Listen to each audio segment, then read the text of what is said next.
The Pain of Loneliness in Miss Brill.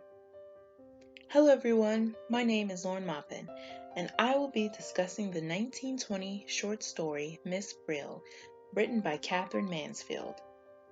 The story tells of the extreme loneliness and isolation felt by a woman named Miss Brill. The reader does not get to find out Miss Brill's first name, but from the jump of the story, the reader gets to first know about a woman who is isolated from the rest of the world. She spends most of her time alone. She reads to an old man who is all but comatose every time she visits him. There is nothing exciting in Miss Brill's life except Sundays, where she is able to enjoy herself at the concert in the park. Jardins Publiques features a band playing and an opportunity for Miss Brill to interact with people in her community. Instead, the older couple ignores her, in addition to the old woman being ignored by her husband as well. They did not speak. This was disappointing, for Miss Brill always looked forward to the conversation. She had become really quite expert, she thought, at listening, as though she didn't listen at sitting in other people's lives just for a minute while they talked around her. In other words, she eavesdrops. Miss Brill gets excited every Sunday to be able to live her life through others.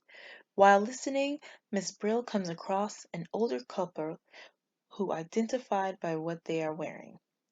The man is dressed in gray, and the woman is identified by her emerald toque, a type of white fur. This interests Miss Brill because Miss Brill wears a ratty fur around her neck. She cherishes this fur because it makes her feel like she is all dressed up. The fur is significant to the overall story of Miss Brill because it symbolizes her inner feelings about herself. The story begins with her speaking to the fur as if it were a living thing. This action shows how much she is lonely and how much isolation she has in her life. The fur also shows her in-depth imagination. Speaking of Miss Brill's imagination, she sees an old man almost getting knocked to the ground by some children and begins to imagine that she is putting on a show for everyone in the park, with the self-assured thought of, yes, I have been an actress for a long time. Not only is Miss Brill delusional, but her delusion comes from a place of loneliness. She wants to interact with others, but no one pays her any mind, so she begins to imagine she is the center of attention. A boy and a girl take a seat near her, replacing the old man and woman Miss Brill was paying attention to before. The young couple seems to be in love, and they are going back and forth about having sex or being sexual in the park. They notice Miss Brill and start ragging on her, loudly, wondering why anyone would desire her presence in the park. They insult her, call her a stupid old thing, and make fun of her cherished fur, saying it looks like a fried weeding or a cooked fish. Miss Brill lets the words of the young people get to her, and she leaves soon after, not stopping to buy her usual slice of honey cake, one of the little things that make her happy every Sunday. In the last paragraph it says, on her way home, she usually bought a slice of honey cake at the baker's. It was her Sunday treat. Sometimes there was an almond in her slice, sometimes not. It made a great difference.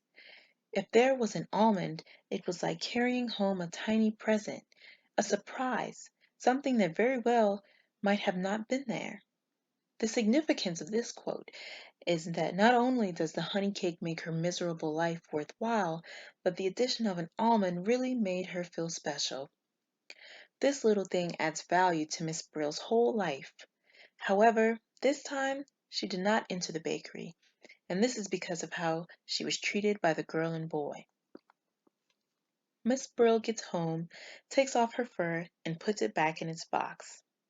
She unclasps the necklet quickly, without looking, laid it inside.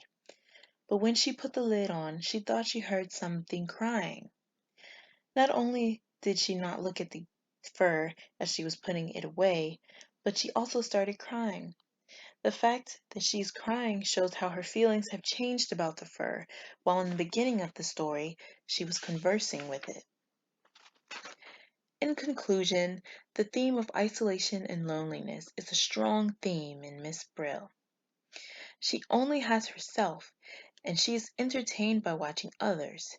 Her nosiness and strong desire to listen to people's conversations shows just how pitiful the old woman is. The making fun of Miss Brill by teens shows how low the respect for older people in today's society is. She is only able to live through others, and unfortunately, will live in isolation for the rest of her life.